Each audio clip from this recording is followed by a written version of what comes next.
네, 오늘도 하루 은혜 가운데 잘 지냈습니까?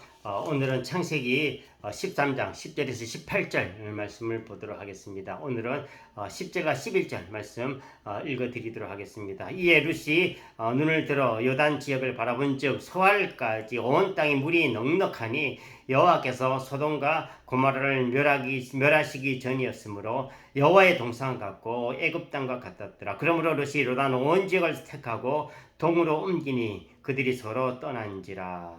아멘. 네.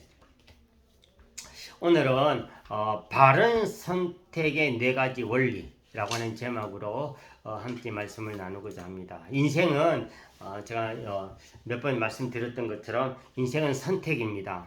순간의 선택이 인생을 좌우하게 되어지고 더 나아가서 영원을 좌우하게 되어질 수도 있습니다. 그렇다면 바른 선택이 굉장히 중요합니다. 어떻게 선택해야 올바른 선택, 바른 선택을 할 수 있겠습니까? 네 가지 원리가 있습니다. 첫 번째로는 절제를 선택하라는 것입니다. 절제 선택. 아브라함이 조카 룻에게 헤어질 것을 제안하고 우선적인 선택권을 주었을 때에 룻은 아브라함을 떠나지 말아야 했습니다. 아브라함의 지난 삶을 돌아보면서 그를 복된 존재로 알았더라면 룻은 그때 이렇게 말했어요. 옳았습니다. 저는 끝까지 삼촌을 따르겠습니다. 이제 제가 제 목자들을 좀 조심시켜서 삼촌의 목자들과 다투지 아니하도록 제가 잘 교육시키겠습니다. 이렇게 말해야 옳았습니다. 복된 사람을 떠나는 것은 불행의 시작입니다. 사람은 양보할 때에 약간의 기대를 가집니다. 이렇게 내가 양보하면 저 사람도 양보로 반응하겠지. 아브라함도 룻으로부터 이런 말이 나오기를 기대했을지도 모르겠습니다. 제가 어떻게 먼저 선택하겠습니까? 그래도 삼촌이 저보다 연장자이고 어른이신데 삼촌이 먼저 선택하시기 바랍니다. 그러나 룻은 아브라함의 양보의 말이 떨어지자마자 눈을 들어서 좋은 땅을 살피다가 요단 지역의 땅을 먼저 선택하였습니다. 양보할 때에 상대가 무도하게 나와도 마음 절대로 흔들리지 마시고 내가 지켜야 할 도리를 지키면 됩니다. 그때 아브라함은 끝까지 자기 감정 절제하였습니다. 우리는 한 친척이라 라는 말이라든가 아니면은 먼저 좋은 땅을 너가 선택하라 라고 하는 말은 아브라함의 절제 감정을 우리를 느끼게 하는 것입니다. 두 번째로는 바른 선택은 미래의 선택을 하라는 것입니다. 미래를 생각하면서 룻은 현재가 좋은 화려한 소돔 땅을 선택했습니다.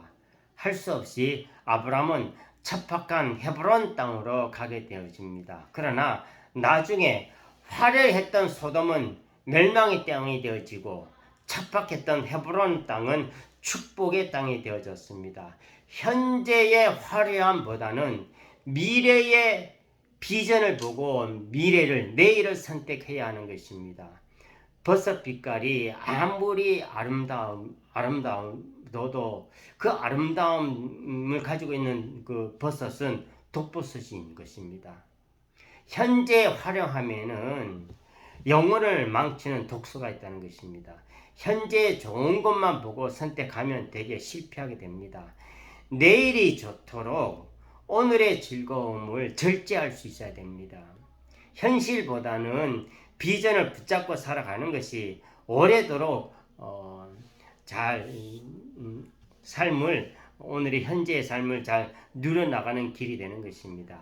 아브라함이 믿음의 조상이 된 것은 거룩한 비전을 품고 미래를 붙잡는 그런 선택을 했기 때문인 것입니다.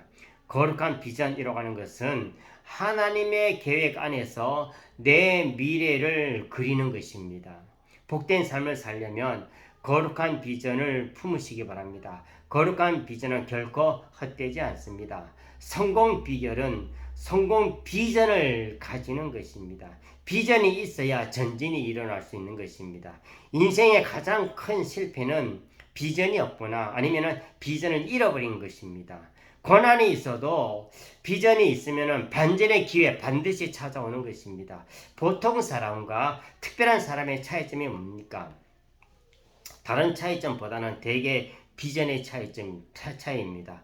비전이 있느냐 없느냐의 차이에 따라서 그 사람의 인격과 가치가 달라지고 그 사람의 미래도 달라지는 것입니다. 하나님은 아브라함에게 비전을 주실 때에 17절 말씀 보니까 일어나 그 땅을 종과 행으로 두루 다녀보라 그랬습니다.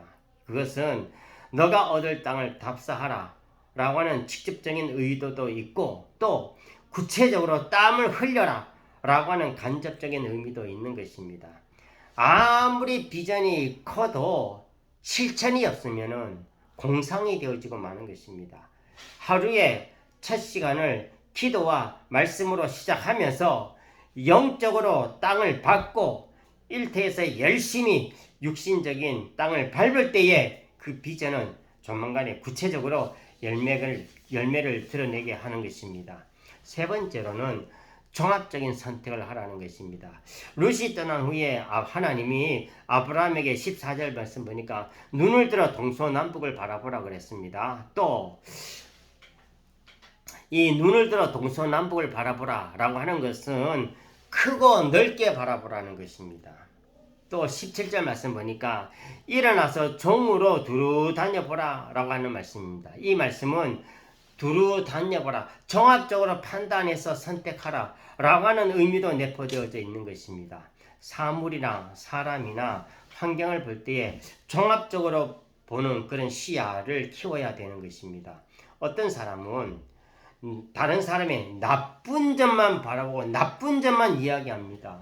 그 사람의 좋은 점이 많이 있는데 좋은 점은 하나도 얘기하지 아니하고 나쁜 점만 얘기하면서 나쁜 점만 자꾸 들춰내는 것입니다. 그러면 그렇게 이야기하는 사람이 더 나쁜 사람인 것입니다. 사람을 볼 때에 최대한 종합적으로 보고 판단해야 되는 것입니다.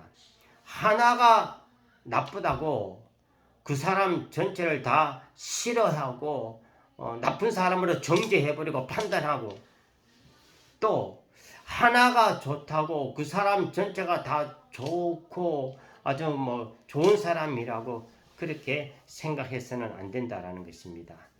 장점도 보고 단점도 보면서 장점은 격려해주고 단점은 덮어주는 가려주는 그런 삶을 살아가는 생활이 되어져야 됩니다. 사람들은 삭개오를 잔인한 세리라고 여겼지만 예수님은 어떻겠습니까? 삭개오 안에 있는 장점을 봤습니다. 그 안에 있는 자비로운 마음을 바라보셨습니다. 그래서 삭개오가 나중에 예수님을 영접하고 난 다음에 자기가 다른 사람에게 착취한 것이 있으면 2배로 4배로 갚아준다 그랬잖아요. 사람들은 막달라 마리아를 창렬하고 손가락질 했지만 예수님은 그녀 안에 있는 그 사랑의 불꽃이 있음을 바라보았습니다.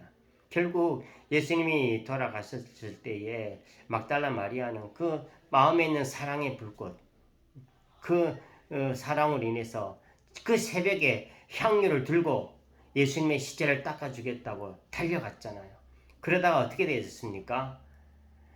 부활하신 예수님을 제일 먼저 만나본 사람이 되어졌습니다. 수제자 베드로, 예수님의 12제자 3년 동안 따라다녔던 그 모든 사람 다 제쳐놓고 막달라 마리아가 예수님을 제일 먼저 만난 사람이 된 것입니다. 예수님은 그녀를 종합적인 안목으로 보신 것입니다. 이처럼 종합적으로 보고 선택하는 그런 지혜를 날마다 구하시기 바랍니다. 네 번째로 영적인 선택을 해야 하는 것입니다. 영과 육이 싸우면 영적인 판단을 따라야 하는 것입니다. 어떻게 선택해야 축복받을까 하고 선택하면 육적인 선택을 하게 됩니다. 내가 어떻게 하면 복받을까? 어떻게 선택해야 내가 더 좋은 것을 선택할까? 그러면 육적인 선택을 하기가 쉽습니다. 반면에 하나님이 원하시는 것이 뭘까? 하나님이 나에게 무엇을 원하시는 것일까? 하나님의 뜻이 뭔가? 라고 선택하면 영적인 선택을 할 수가 있습니다. 영적인 선택이라고 하는 것은 모든 것을 하나님 중심적으로 생각하고 선택하는 것입니다.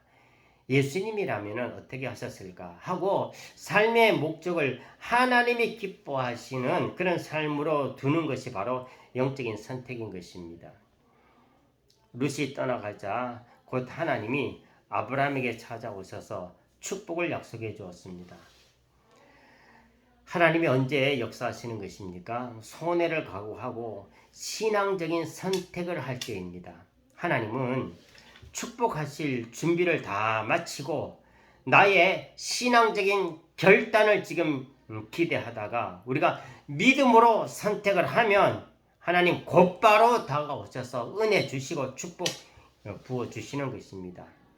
과감히 룻과 결별하고 하나님을 선택하면 어디에서도 우리가 복되게 살아갈 수가 있는 것입니다. 그러므로 항상 영적인 선택을 하시기 바랍니다. 육과 영이 싸울 때에 하나님의 생각, 하나님의 뜻, 하나님의 말씀에 순종하면서 선택하면 반드시 하나님의 은혜를 부어주십니다. 기도하겠습니다. 은혜와 사랑이 충만하신 여호와 하나님 아버지, 주님의 은혜를 감사드립니다. 오늘 주신 말씀처럼 우리가 항상 믿음 가운데 하나님의 뜻에 순종하며 바른 선택을 하여서 은혜를 차지하며 축복을 차지하며 삶의 길을 걸어갈 때에 하나님이 우리를 반석 위에 세워주심을 경험하면서 항상 찬양과 기쁨과 즐거움이 넘쳐나는 매 순간의 삶이 되게 해주옵소서. 예수님의 이름으로 기도합니다. 아멘.